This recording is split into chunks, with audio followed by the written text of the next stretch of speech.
Hi, this is Gina Mayo from Music in Our Homeschool. Today I'm thrilled to be talking to you about why I believe every student should get a fine arts credit on their high school transcript.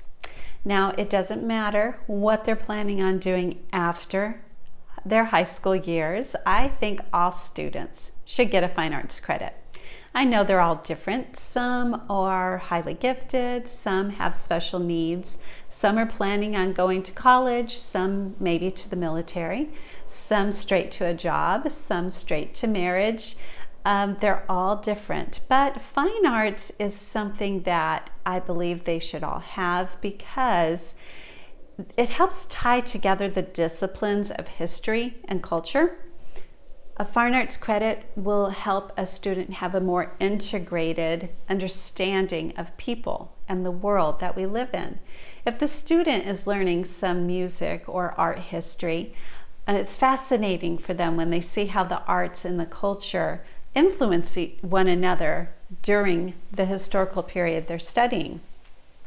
Furthermore, there are many references to different historical music or art or even literature themes that people will see in movies and TV shows, books that they read. And if you haven't studied any of that, you'll miss it. And so it makes it much more fun as you're watching these shows or listening to different things to know that, yes, I recognize that piece of music, or I understand why they're talking about that painting in this instance because I've studied it.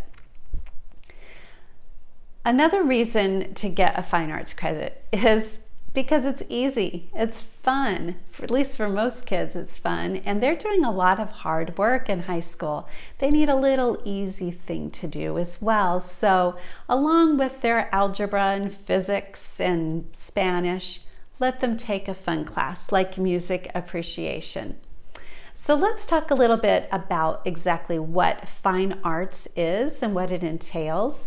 The very basic definition of fine arts is that it includes music, art, dance, and theater.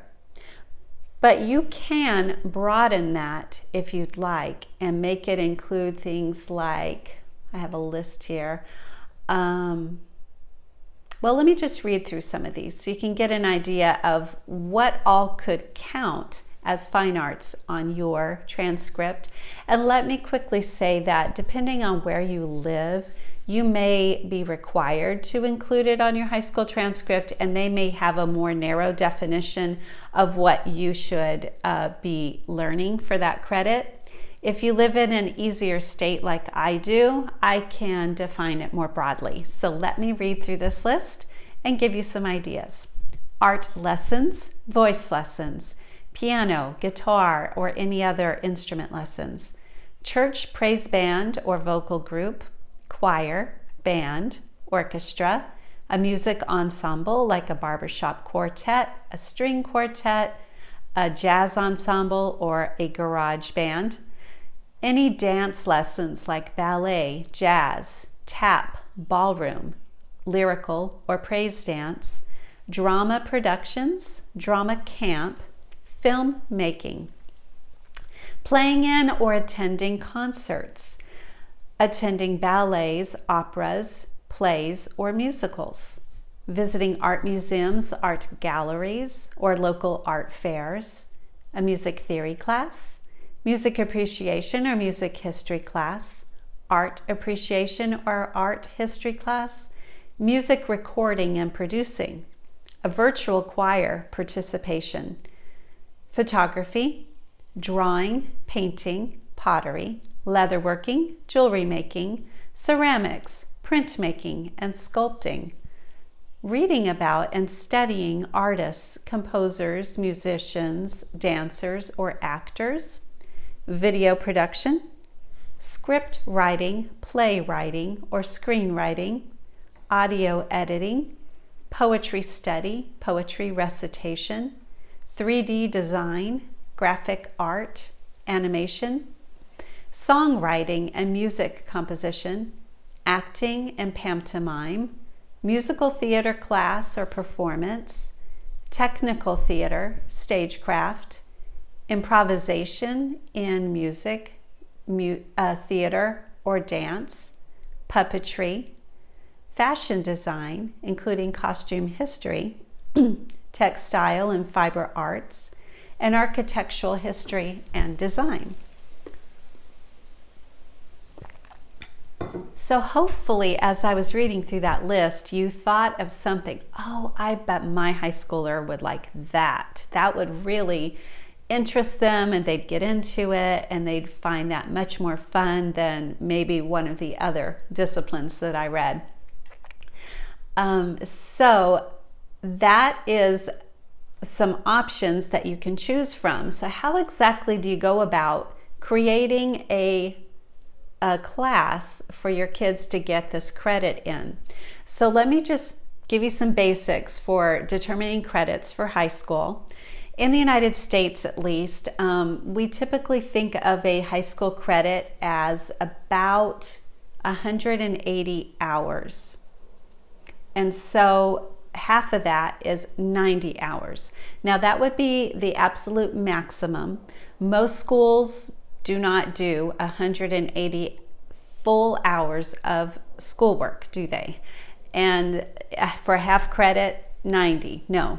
So you can definitely go down from there, but that's just kind of a ballpark. Maybe you think 45 minutes a day, 5 days a week for a semester would be your half credit, and 45 minutes a day all school year would be your full credit, something like that.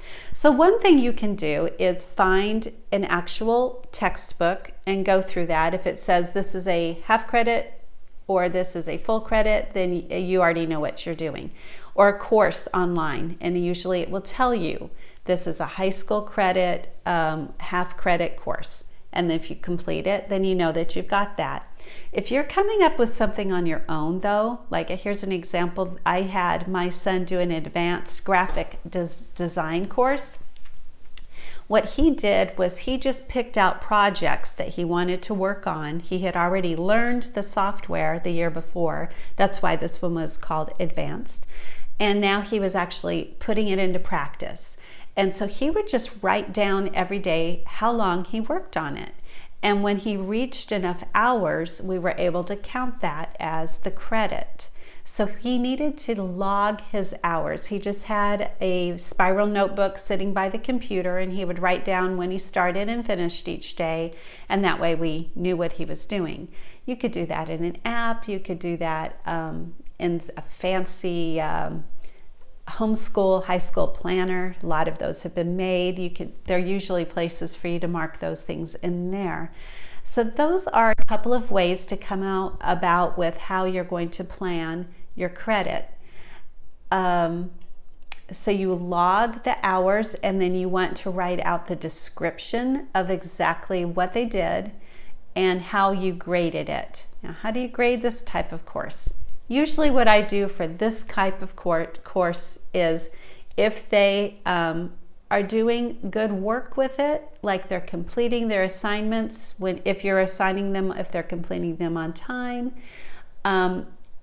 if they're working hard at it, then they're getting an A. If maybe they're being kind of sloppy if they're doing like a painting class and you could tell they're really not trying very hard, but they're still completing their work, maybe that's a B. So that will give you some idea of how to grade the course.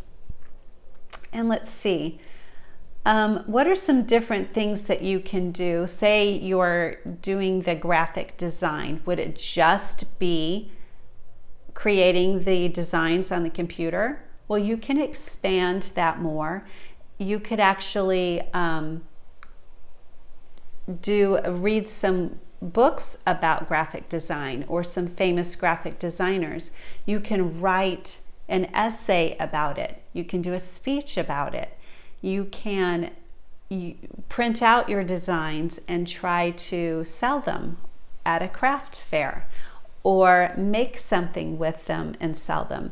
So you can expand it further and further rather than just doing that one little activity. Here's another example. If you're studying music history and you're learning about the history, you're learning about the composer, and you're listening to the music, what else could you do? Well, you could learn to play one of those pieces or learn how to sing one of those pieces. You could search out a concert in your area that is playing some music of the historical period that you're studying. So you'll want to expand it if you can, because that just brings even more depth to the course. So I hope that I have inspired you today to do fine arts with your high schoolers, that you can find something that will interest them, that it will be a fun class for them, and that it will really broaden their high school career as they lead into further life. If you have any questions, I am happy to answer those for you. I actually have full courses in different fine arts areas, as well as a membership for fine arts students. So you can check me out at musicinourhomeschool.com, send me an email, and I would love to connect with you and answer any questions you might have. Thanks.